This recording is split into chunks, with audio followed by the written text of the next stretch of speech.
Well, good morning, everybody. I want to thank France for that introduction and for her leadership at the Smithsonian. I want to thank everybody who helped to make this day happen.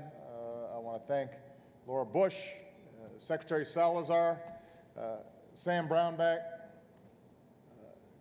my hero, Congressman John Lewis, Wayne Clough, and everybody who's worked so hard to make this possible. I am so proud of Lonnie Bunch, who came here from Chicago, I want to point out.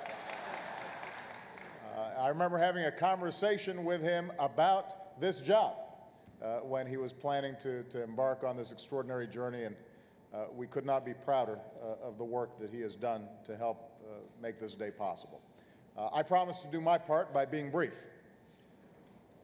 As others have mentioned, this day has been a long time coming.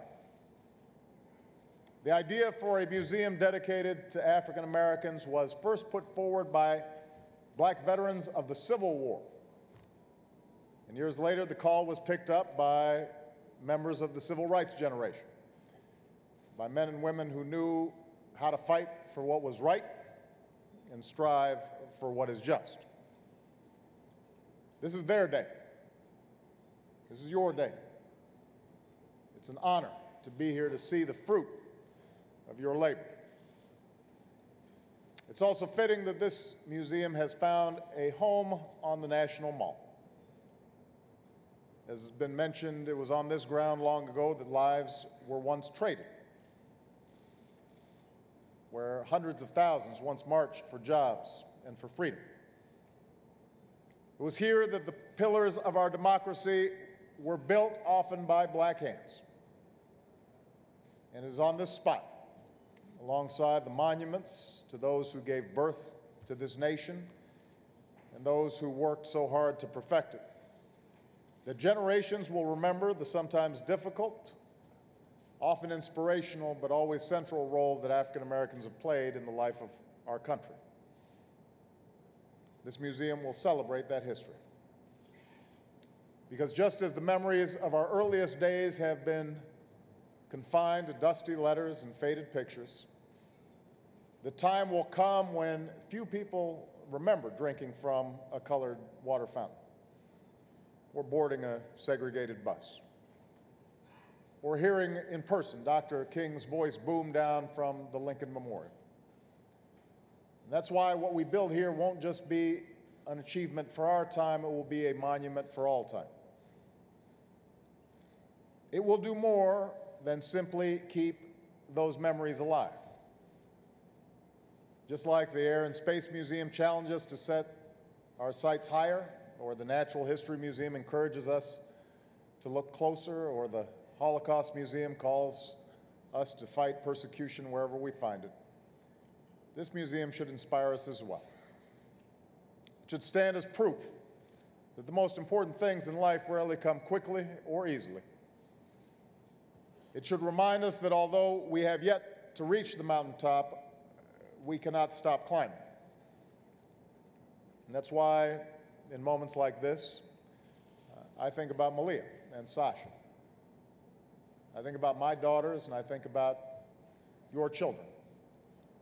The millions of visitors who will stand where we stand long after we're gone.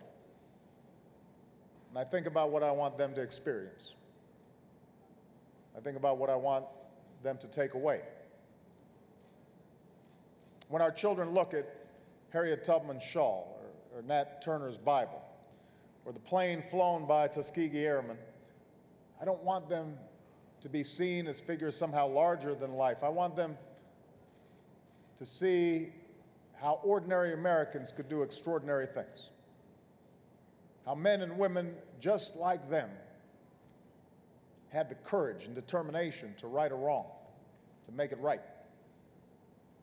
I want my daughters to see the shackles that bound slaves on their voyage across the ocean and the shards of glass that flew from the 16th Street Baptist Church, and understand that injustice and evil exists in the world. But I also want them to hear Louis Armstrong's horn and learn about the Negro League and read the poems of Phyllis Whitley And I want them to appreciate this museum not just as a record of tragedy, but as a celebration of life.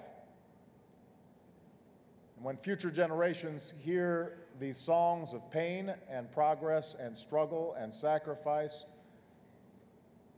I hope they will not think of them as somehow separate from the larger American story. I want them to see it as central and important part of our shared story, a call to see ourselves in one another, a call to remember that each of us is made in God's image. And that's the history we will preserve within these walls. The history of a people who, in the words of Dr. King, injected new meaning and dignity into the veins of civilization. May we remember their stories. May we live up to their example. Thank you. God bless you, and God bless the United States of America.